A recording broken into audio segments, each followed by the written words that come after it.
Paraná inaugura mais uma pequena central hidrelétrica. Estado é um dos que mais investe na produção de energias renováveis. Fauna e flora protegidas na região metropolitana de Curitiba. Mais de 300 animais e espécies de plantas nativas são preservadas em construção de barragem. Cônsul-Geral da Alemanha visita Santa Catarina e sinaliza a continuidade de parcerias culturais e comerciais. Mostra de Cinema promove maratona cultural no sul de Santa Catarina. Segunda edição do festival passou por 4 cidades, incluindo a capital. Supremo Tribunal Federal flexibiliza normas em operações policiais em favelas do Rio de Janeiro. Comunidade tenta salvar macacos no Mato Grosso. Espécie perdeu mais de 40% do habitat devido ao desmatamento.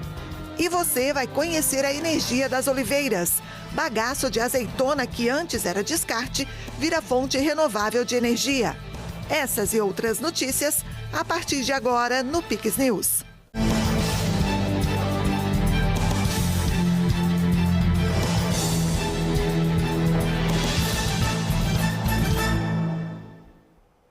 Olá, sejam todos bem-vindos ao Pix News desta sexta-feira, 4 de abril. Nós estamos ao vivo, agora no horário de Brasília, 8h02. Foi inaugurada no Paraná mais uma pequena central hidrelétrica. A nova usina está em plena operação, atendendo cerca de 15 mil famílias. Construída no Rio Iguaçu, no limite dos municípios de Lapa e de Porto Amazonas, na região metropolitana de Curitiba, a mais nova pequena central hidrelétrica tem capacidade para atender cerca de 15 mil residências, aproximadamente 60 mil pessoas. O empreendimento do grupo CPFL Energia e da chinesa State Grid recebeu investimentos de 420 milhões de reais e comporta a potência instalada de 28 megawatts. O Paraná responde por mais de 30% da geração de energia renovável no Brasil. E a PCH Lúcia Cherobim vem para somar as centenas de empreendimentos que produzem energia limpa no estado. A hidrelétrica é uma beleza porque não faz nem mal ao antigo Salto do Caiacanga, que é uma riqueza entre Porto Amazonas e a Lapa. Mas ela canaliza a água sem estragar a vazão e sem grande reservação, ela canaliza a água para a geração da energia elétrica. É um exemplo de inteligência ambiental, é um exemplo de avanço energético, é um exemplo de sustentabilidade. De acordo com a Agência Nacional de Energia Elétrica, o Paraná abriga 126 complexos hidrelétricos em operação, com potencial outorgada total de 15.668 megawatts, a segunda maior do país, perdendo apenas para o Pará, com 22.393. Para incentivar a instalação de novos empreendimentos hidrelétricos de menor porte no estado, o governo paranaense reduziu a burocracia envolvida para a liberação de PCHs e centrais geradoras hidrelétricas. Com isso, mais de 80 usinas hidrelétricas foram licenciadas nos últimos 6 anos. Nós, desde 2019, já com a emissão de uma resolução, o Paraná Energia Sustentável, nós criamos todos os caminhos para que o empreendedor pudesse ter segurança que no cumprimento daquela quantidade de documentos técnicos a serem apresentados, eles iam obter uma licença que ia proporcionar, num prazo mais rápido possível, a construção dos empreendimentos de geração de energia renovável, especialmente um cuidado especial com a energia renovável decorrente da energia hidrelétrica. A construção da barragem Miringuava, na região metropolitana de Curitiba, envolve também ações de proteção ambiental. Mais de 300 animais foram resgatados e a vegetação nativa está sendo replantada como forma de compensar os impactos da obra. Desde janeiro, uma equipe multidisciplinar atua na região do reservatório Miringuava, em São José dos Pinhais, para minimizar os efeitos da construção sobre a fauna e a flora local. São cerca de 30 profissionais, entre biólogos, veterinários e engenheiros florestais, responsáveis pelo resgate e realocação de animais silvestres e espécies vegetais. A intervenção foi autorizada pelo IBAMA e licenciada pelo Instituto Água e Terra. Estudos prévios permitiram identificar as espécies mais sensíveis da área a ser alagada. Até agora, 30 hectares já passaram por supressão de vegetação e parte do entorno está sendo restaurado com o plantio de árvores nativas. Então, para proteger a qualidade da água que chega até o reservatório, a gente faz também esse trabalho no entorno. E essas plantas que nós tiramos da área de supressão e realocamos, elas vão para essas áreas também, especialmente aquelas que já estão conservadas, né? Visando assim formar esse cinturão verde no entorno do reservatório, que vai ser um espaço também para essas plantas que estão sendo realocadas e para a fauna que vai ser afugentada das áreas de supressão. No caso de árvores, que elas são cortadas, então a gente faz o resgate das sementes e a partir das sementes produz as mudas e essas mudas então retornam para as áreas do entorno, recuperando e mantendo o material genético dessas populações que foram afetadas. Os biólogos resgatam, retiram esses animais das áreas de supressão, fazem uma avaliação imediata. Se ele está apto a ficar na natureza, né, com a estrutura física, comportamental íntegra, ele já volta para as áreas de soltura. Se ele precisa de um atendimento médico, se observou alguma injúria, algum machucado, alguma coisa, ele vem para o centro de triagem de animais silvestres, onde é atendido pela equipe de veterinários, é avaliado, é tratado quando necessário e depois realocado. As ações ambientais incluem o afugentamento e o atendimento veterinário de animais feridos com encaminhamento aos centros especializados. Espécies peçonhentas, como as jararacas, são destinadas ao instituto responsável pela produção de soro antiofídico, ligado à Secretaria de Saúde.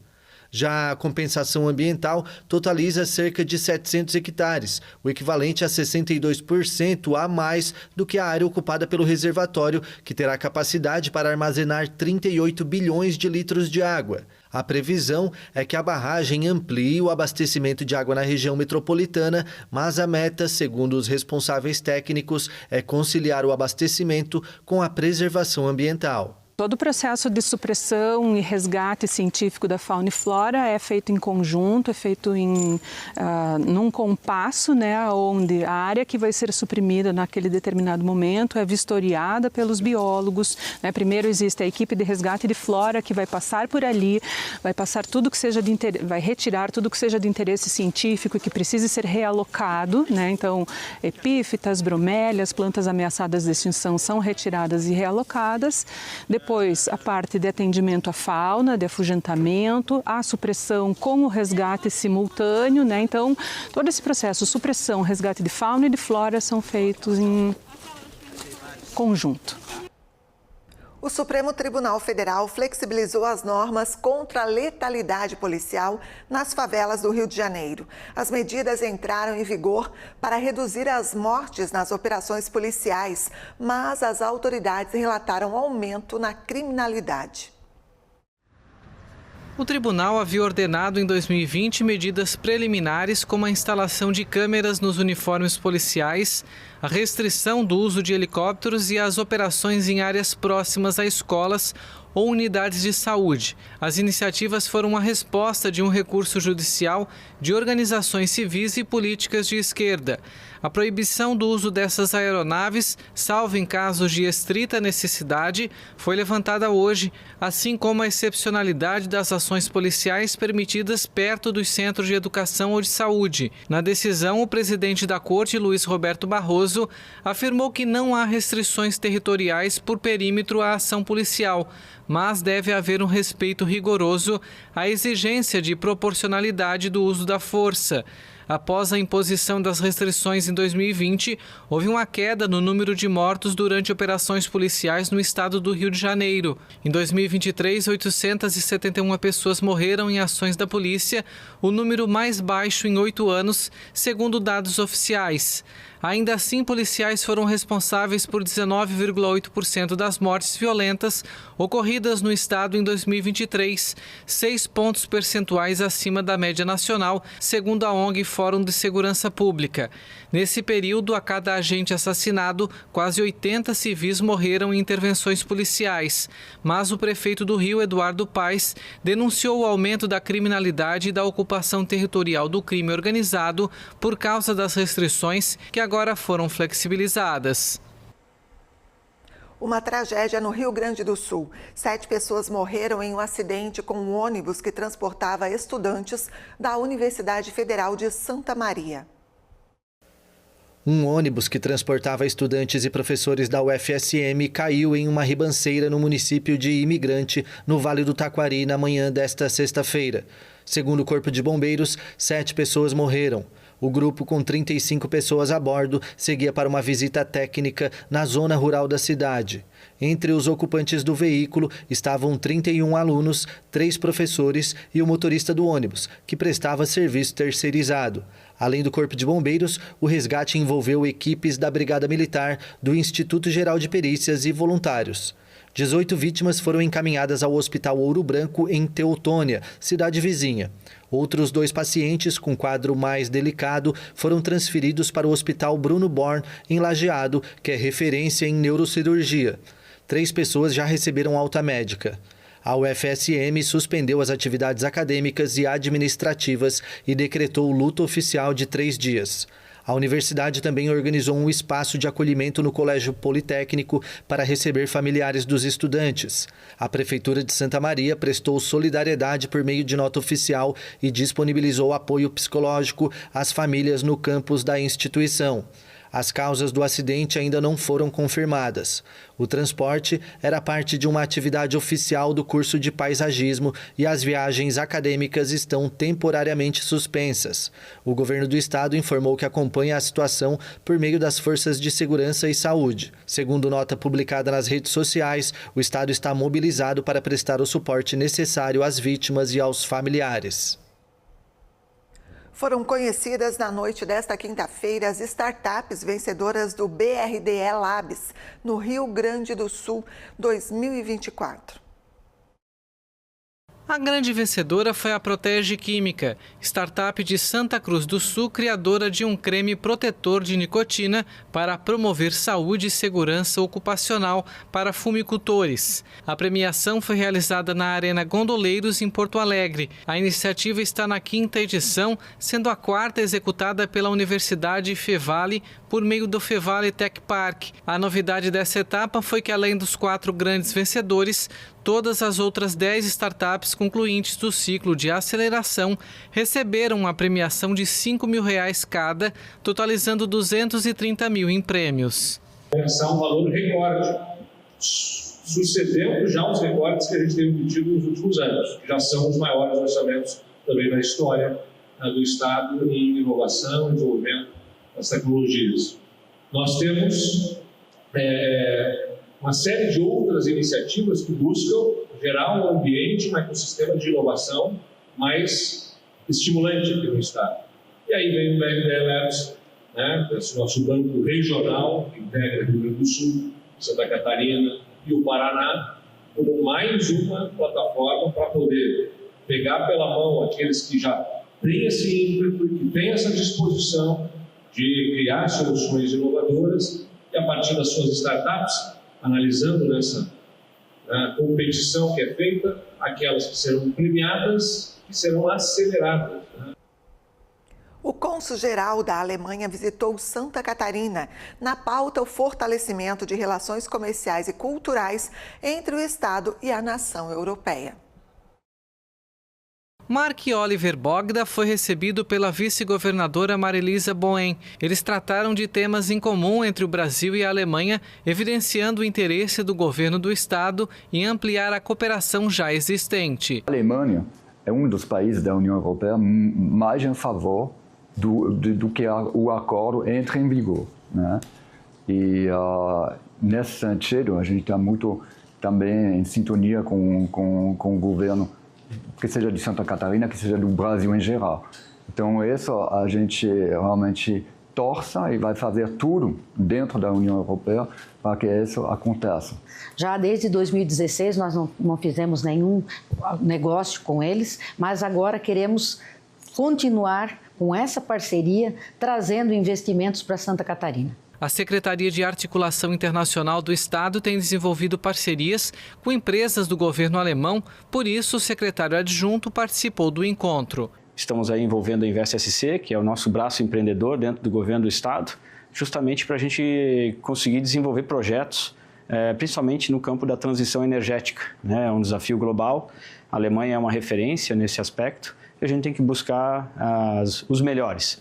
Acho que do ponto de vista estratégico, a Alemanha se constitui hoje um dos principais países, né, de relacionamento internacional para o estado de Santa Catarina. De olho nas relações comerciais de longa data, o secretário da Indústria, Comércio e Serviços também se fez presente. Mas precisamos fortalecer essa relação, até por conta de todo o conflito que está havendo mundial, é uma necessidade de ter cada vez mais esse fortalecimento e o Estado tem uma condição muito favorável de atrair investimentos e também de exportar mais para a Alemanha. Então esperamos que essa reaproximação agora aconteça com mais veemência ou com o mais breve possível. A segunda edição da Mostra Encantos de Cinema Ambiental, a MECA, passou por 4 cidades do litoral sul catarinense, levando arte, diversão e conscientização sobre o meio ambiente para um público de mais de 1.500 pessoas. O festival que promove o debate sobre os desafios socioambientais, incentivando o cinema nacional, internacional e regional, passou por Garopaba, Imbituba, Laguna e Florianópolis. Durante 9 dias, a MECA exibiu 26 sessões de cinema em 17 locais. Ao todo, foram 32 filmes, 15 rodas de conversa com convidados especialistas de várias áreas, além de apresentações artísticas, exposições e oficinas, reunindo um público de mais de 1.500 pessoas de todas as idades. Em Garopaba, após uma sessão na Casa de Cultura, rodas de conversas promoveram o diálogo sobre a saúde do planeta e a ação humana sobre ele.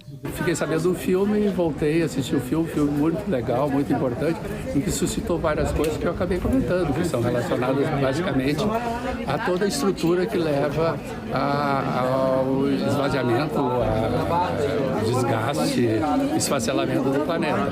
Então, eu acho que lugares como esse, eventos como esse, são sensacionais, são essenciais para a preservação da vida inteligente no planeta Terra. Durante a mostra, o público também pôde conversar com os diretores dos filmes, tirar dúvidas sobre os desafios socioambientais contemporâneos e ver de pertinho como a arte pode transformar a sociedade. Para a diretora do curta-metragem A Última Primavera, um dos filmes selecionados, é importante o espaço que a mostra proporciona para as exibições de filmes com essas temáticas. Participar dessa mostra é muito gratificante, é muito prazeroso para nós realizadores independentes, principalmente realizadores de curtas-metragens, né, e de outros filmes com temáticas que dificilmente teriam acesso a salas comerciais.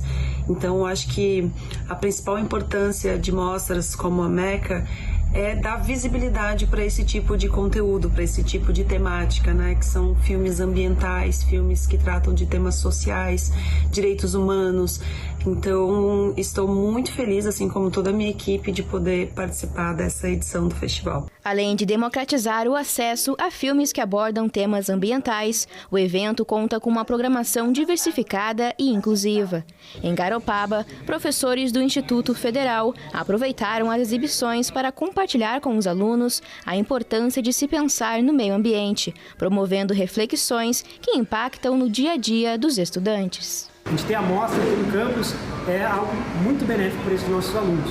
Então a gente tem aqui alguns cursos, né, de computação, a gente tem curso de administração e às vezes quando a gente fala sobre meio ambiente, né, os alunos entendem isso como algo muito longe deles. Embora eles vivenciem, né, no dia a dia, quando eles vão na praia e aí eles voltam com virose, por exemplo, né, eles vivenciam um pouco disso, mas mesmo assim eles acham que está ali algo como que isso não nos afeta, né?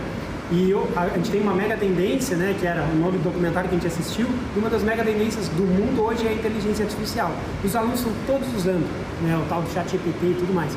Então, e aí existe uma conexão muito forte que o ChatGPT usa GPUs, né, são as placas de vídeo, que aquecem e precisam ser resfriadas. Isso tem impacto ambiental absurdo.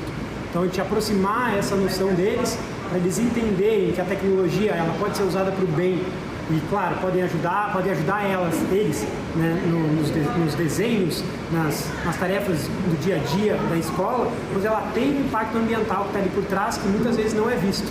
Além das sessões presenciais, a amostra, que ocorreu de 21 a 29 de março, exibiu 11 obras online assistidas por centenas de pessoas. A segunda edição foi contemplada pelo Prêmio Catarinense de Cinema, edição especial da Lei Paulo Gustavo, com apoio da Fundação Catarinense de Cultura e o Governo do Estado.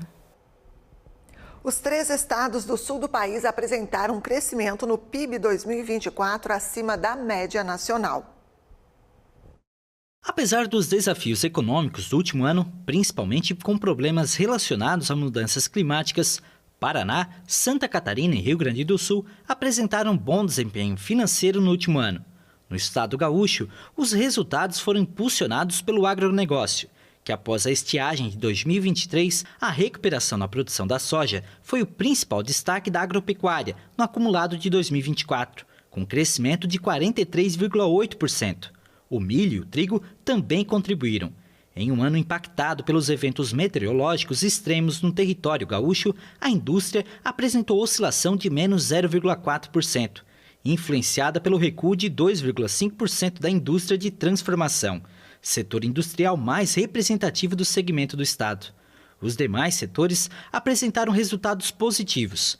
Ao todo, o PIB do Rio Grande do Sul cresceu 4,9% em comparação ao ano anterior, acima dos 3,4% registrados no Brasil. Indicam que estamos sendo, sim, capazes de restabelecer, recuperar e dar ânimo para que as pessoas invistam e permaneçam produzindo no estado. Mas temos outros desafios, como é o caso da estiagem, que afeta a nossa capacidade de produção numa área tão essencial para a nossa economia, que é a agrícola e a agropecuária. Então, para isso também temos um plano, para isso também temos ações em curso. Nem todas elas resolvem no curtíssimo prazo, mas elas apontam no médio e no longo prazo um caminho para que o Estado seja resiliente. Por isso que a gente insiste na resiliência, a nossa capacidade de exportar esses eventos climáticos. No Paraná, o setor de serviços foi o que representou a maior fatia do PIB em 2024, com um valor acumulado ao longo do ano de 394 bilhões. Na sequência, a indústria registrou um acumulado de 164 bilhões de reais. Com mais de 718 bilhões de reais movimentados durante o ano anterior, o estado paranaense teve um crescimento de aproximadamente 7,9% em relação a 2023. Já a economia de Santa Catarina cresceu 5,7% em 2024. O desempenho positivo catarinense é puxado principalmente pelo setor industrial e também pelos bons resultados dos setores de comércio e serviços, com destaque para a indústria de transformação, que gerou um crescimento de 7,7% do produto interno bruto. Esses números conversam com o emprego catarinense. Santa Catarina vive um momento de pleno emprego.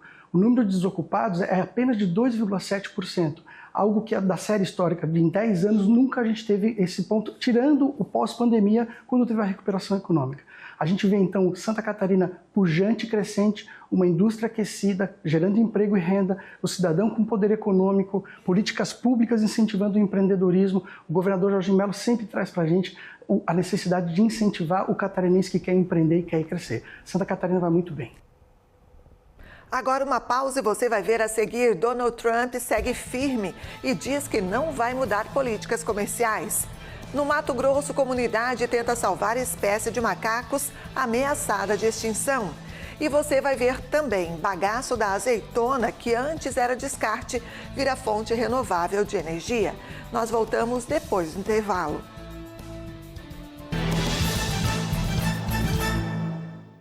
Chegou o fim de semana Lucão. No Comprão, preço baixo tá na mão. Contra filé ATC a vácuo, R$ 36,90 o quilo. Coxa e sobrecoxa de frango dorsal congelada, R$ 6,89 o quilo. Massa Marimassas, 500 gramas, apenas R$ 1,89. Arroz parboilizado Bom Trás, 5 quilos, R$ 15,99. Açúcar extra fino Bom Trás, 5 quilos, R$ 16,99. Lava-roupas Omo, 2 quilos e 400, R$ 25,99. Aproveite o horário especial.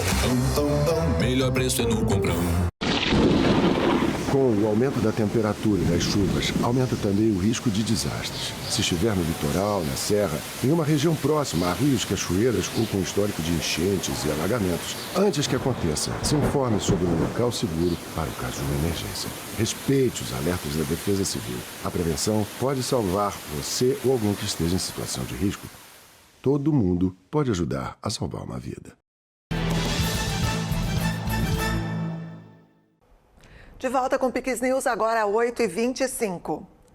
O presidente dos Estados Unidos, Donald Trump, usou as redes sociais para passar o relato de que a política comercial do país não vai mudar. Ele também avaliou que a China entrou em pânico com as novas tarifas. A afirmação ocorre no momento em que as bolsas do mundo registraram quedas expressivas em consequência das tarifas americanas anunciadas na quarta-feira. O bilionário afirmou que este é um grande momento para ficar rico e deu o recado aos investidores que estão indo para os Estados Unidos. Trump também afirmou que a China entrou em pânico depois que Pequim anunciou novas tarifas alfandegárias de 34% às americanas, em resposta às tarifas de Washington. Pequim também afirmou que vai levar o caso à Organização Mundial do Comércio e anunciou restrições às exportações de minerais importantes para o setor tecnológico. O presidente do Federal Reserve disse nesta sexta-feira que as novas tarifas alfandegárias vão aumentar o risco de maior desemprego, inflação e uma desaceleração do crescimento econômico do país. Enfrentamos uma perspectiva incerta com riscos elevados de desemprego e inflação mais altos. A nova administração está em processo de implementação de mudanças substanciais em 4 áreas: comércio, imigração, política fiscal e regulamentação. Nossa política monetária está bem posicionada para lidar com os riscos e incertezas que enfrentamos à medida que chegamos a uma melhor compreensão das mudanças políticas e seus prováveis efeitos na economia. Os comentários do presidente do Federal Reserve sugerem que o Fed não tem pressa em reduzir as taxas de juros de referência da base elevada atual, entre 4,25% e 4,50%. O Banco Central americano tem mantido esforços para baixar a inflação para uma meta de longo prazo de 2%. Continuaremos monitorando os dados recebidos, a perspectiva em evolução e o equilíbrio de riscos. Esperamos por maior clareza antes de considerar quaisquer ajustes em nossa política. É muito cedo para dizer qual será o caminho para a política monetária. Na última quarta, o anúncio de Trump de um tarifaço contra os principais parceiros comerciais sacudiu os mercados globais. Os investidores enfrentam uma perspectiva de custos de importação significativamente maiores em todos os tipos de produtos. A guerra comercial já rende processos contra Trump.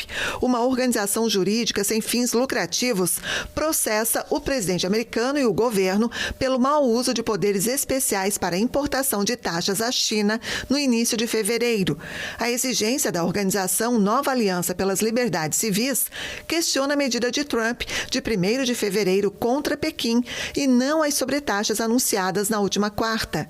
A NCLA alega que o decreto de Trump de fevereiro foi inconstitucional porque se baseou em uma lei de 1977 que concede poderes especiais aos presidentes para regulamentos ou comércio durante uma emergência.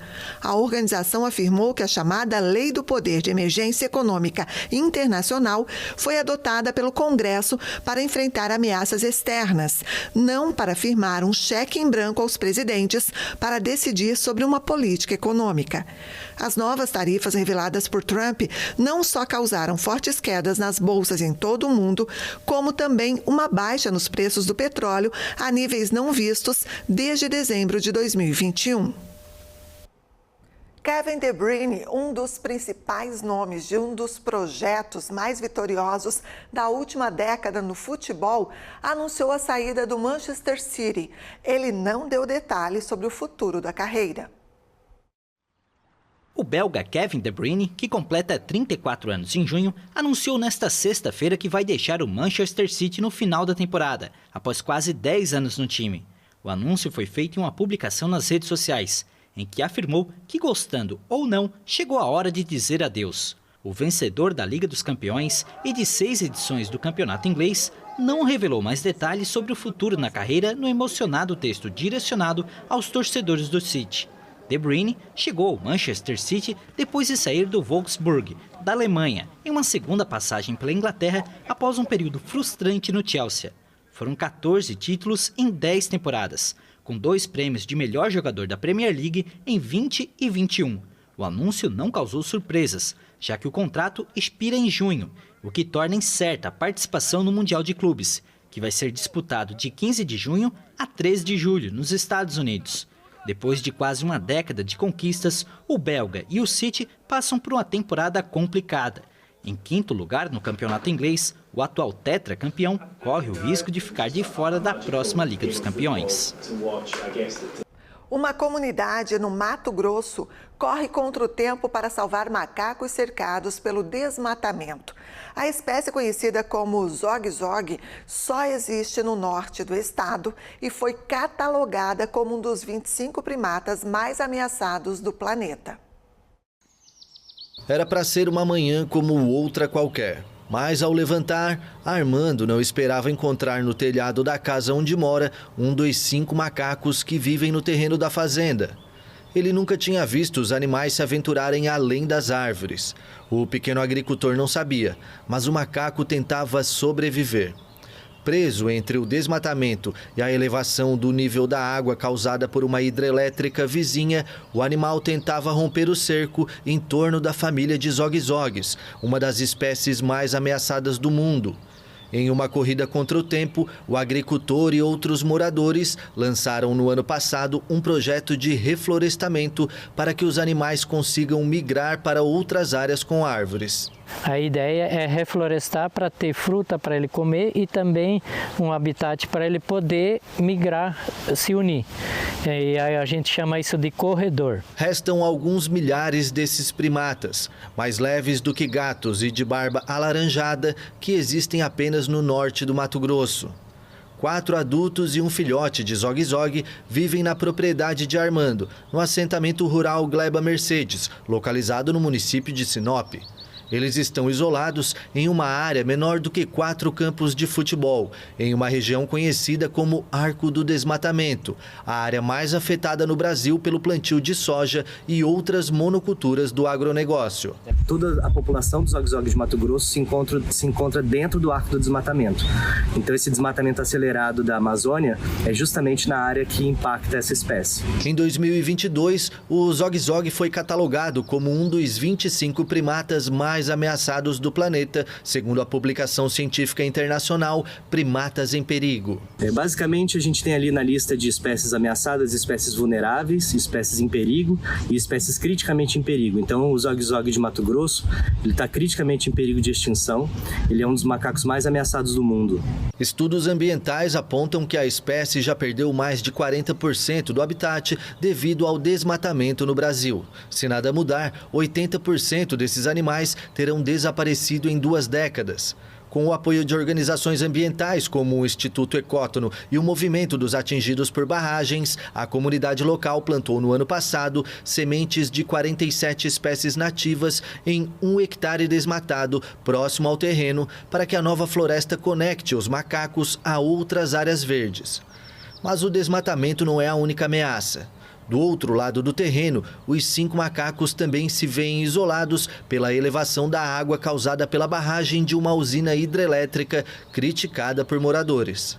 A Sinop Energia, empresa que opera a UHE Sinop, afirmou à AFP que a usina cumpre todas as exigências legais e ambientais.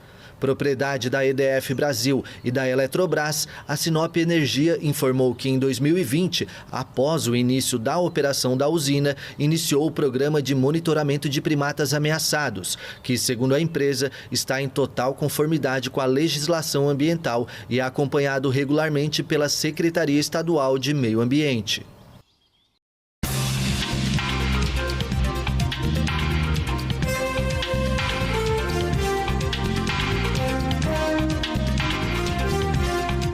O governo do Pará inaugurou um trecho do Parque Linear da Doca, uma das principais obras da capital Belém para a COP30, que ocorre no final de março. No local, o governo pretendia instalar 88 árvores artificiais. A notícia repercutiu negativamente e a gestão recuou, substituindo por estruturas com ferro e vasos suspensos, que também gerou insatisfação. Fato ainda tumultuado frente a possíveis irregularidades em contratos da COP30, apontadas pelo Tribunal de Contas da União. Assunto para o jornalista Tiago Pereira. Boa noite, Tiago. Boa noite, Andréia, e toda a nossa audiência qualificada aqui da Pix TV. Olha, isso é quase uma fake news, como tanto gostam de falar, né? Parece até um fato criado em tempos de inteligência artificial, mas é a pura verdade. A cidade que vai receber a COP para tratar do meio ambiente, da preservação e da Amazônia utilizando árvores artificiais. É o fim da picada. Certamente essa não é uma das prioridades da capital paraense, aliás, que figura entre uma das capitais mais violentas do país, ficando inclusive 2 vezes entre as 50 cidades com maior índice de criminalidade do mundo. É um descaso. Mas o governo Lula assumiu o compromisso de trazer a COP com investimento de 487 milhões de reais e escolheu a capital do estado, chefiado pela família Barbalho. Além de não ter uma rede hoteleira que comporte o público, a cidade não tem rede de transporte que funcione bem e carece de saneamento básico. É um case de sucesso para o mundo ver de como é a realidade de uma das mais de 5.500 cidades do país.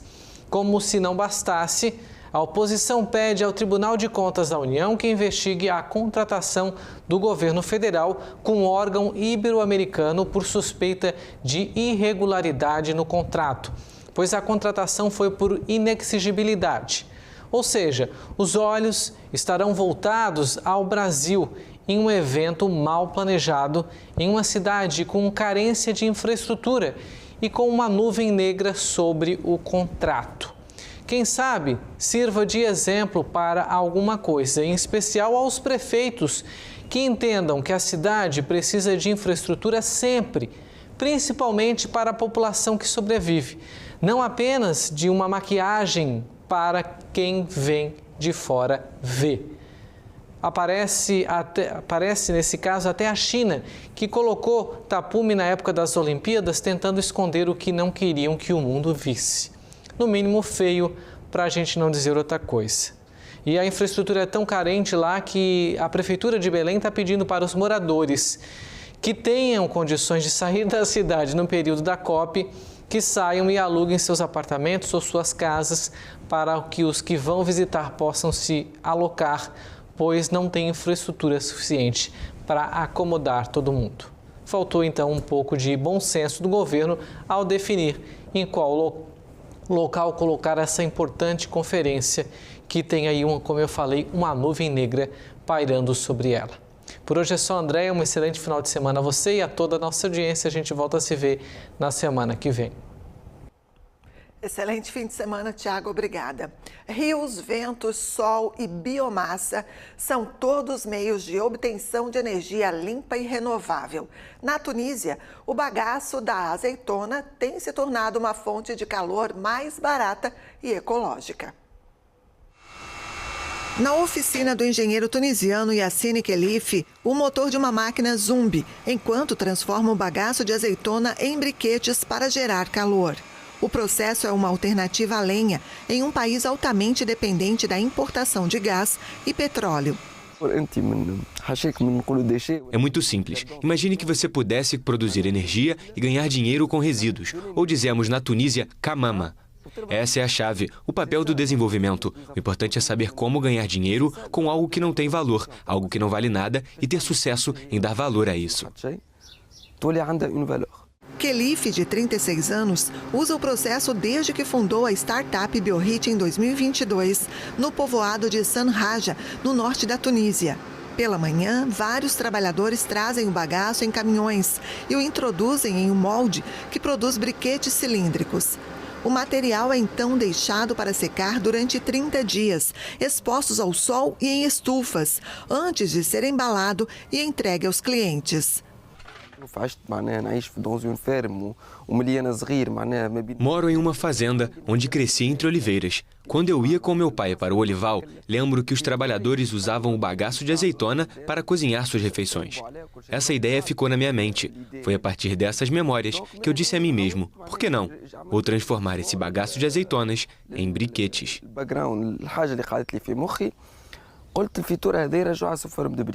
Essa pasta, que chamam de fitoura, é utilizada há muitos anos na Tunísia para acender fogueiras e na cozinha como complemento alimentar. Mas a maior parte dos resíduos do prensado das oliveiras acaba mesmo na natureza, contaminando o solo. A Tunísia é um dos 5 maiores produtores de azeite de oliva no mundo, com 304 mil toneladas por ano. O país do norte da África ainda gera quase o dobro de resíduos de fitoura. No exterior, briquetes comprimidos são produzidos a partir de restos de madeira. A ideia então imediatamente veio à minha mente de pensar nos resíduos disponíveis aqui na Tunísia, que tem valor calorífico. Então, naturalmente, pensei em bagaço de azeitona. A Biohit, que conta com 10 empregados, encontrou vários clientes na Tunísia, entre eles restaurantes, hotéis e algumas escolas com aquecimento precário nas regiões desfavorecidas do noroeste, onde as temperaturas podem ser duras no inverno. Ainda assim, a maior parte da produção de cerca de 600 toneladas é exportada para a França e Canadá. Mohamed Harar, proprietário de uma pizzaria nos arredores da capital, Tunis, menciona outras vantagens. Os briquetes produzem menos fumaça que a lenha, para alívio dos vizinhos, e a fitoura dá um sabor especial à pizza.